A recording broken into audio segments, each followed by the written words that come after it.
News, सच जरूरी है। नमस्कार दर्शकों, आप देख रहे हैं MNS न्यूज टीवी और मैं हूं आपके साथ श्रद्धा तिवारी। तो आइए देखते हैं आज की खास खबर। जिन लोगों ने वक्फ के नाम पर जमीन कब्जाई है उनसे जमीन वापस ली जाएगी। बायोती के विधायकों की जीत को अघाड़ी के 6 प्रत्याशियों ने बंबई हाई कोर्ट में दी चुनौती। सभी सांसद शरद पवार के साथ अनिल देशमुख। तो आइए देखते हैं खबरें विस्तार से। जिन लोगों ने वक्फ के नाम पर जमीन कब्जाई है उनसे जमीन वापस ली जाएगी।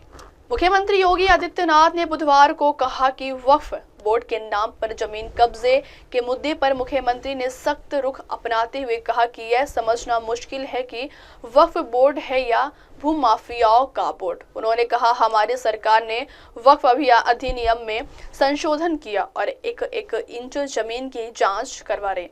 जिन लोगों ने वक्फ के नाम पर जमीन कब्जाई है उनसे जमीन वापस ली जाएगी और गरीबों के लिए आवास, शिक्षण संस्थान और अस्पताल बनाए जाएंगे।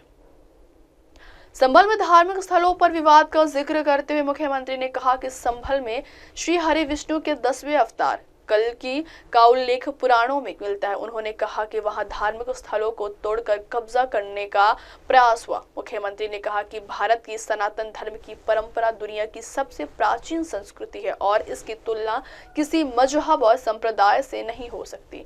उन्होंने कहा कि हजारों वर्षों की विरासत उनके पास है, जिसके सांस्कृतिक और आध्यात्मिक आयोजन भी उतने ही प्राचीन है। उन्होंने कहा, आकाश से भी ऊंची है सनातन की परंपरा, इसकी तुलना नहीं की जा सकती। महाकुंभ के बारे में भी मुख्यमंत्री ने कहा, देवासुर संग्राम के बाद अमृत की बूंदें प्रयागराज, हरिद्वार, उज्जैन और नासिक में गिरी।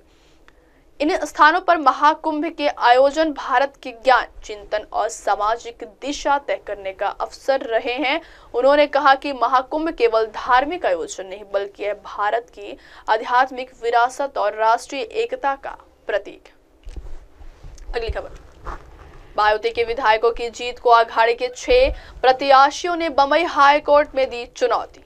विपक्षी महाविकास अघाड़ी के कम से कम आधा दर्जन उम्मीदवारों ने राज्य में नवंबर में हुए विधानसभा चुनावों में अपने प्रतिद्वंदी महायुति उम्मीदवारों की जीत को चुनौती देते हुए बंबई हाई कोर्ट का रुख किया और चुनाव प्रक्रिया में धोखाधड़ी का आरोप लगाया। याचिकाओं में मतदाता सूची में धोखाधड़ी, सीसीटीवी फुटेज एवं चुनाव संबंधी दस्तावेज उपलब्ध कराने में निर्वाचन आयोग द्वारा पारदर्शिता की कमी, वोट के लिए धर्म का इस्तेमाल, नकदी के वितरण और ईवीएम के दुरुपयोग समेत मतदान प्रक्रिया के जुड़े कई आरोप लगाए।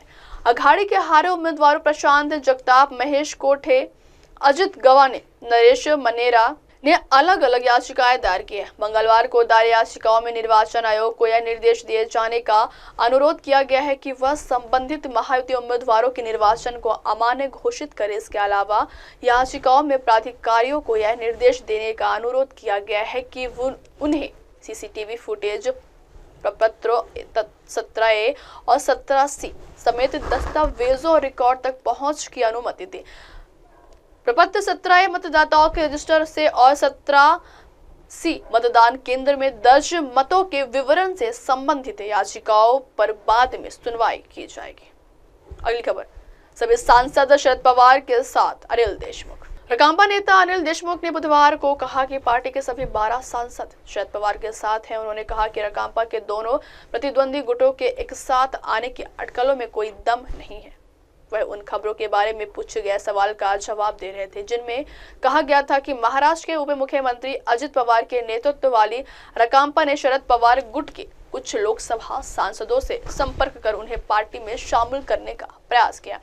ऐसी भी चर्चा थी कि शरद पवार और उनके भतीजे अजित पवार के नेतृत्व वाला गुट महाराष्ट्र विधानसभा चुनाव के बाद जल्द ही हाथ मिला लेंगे।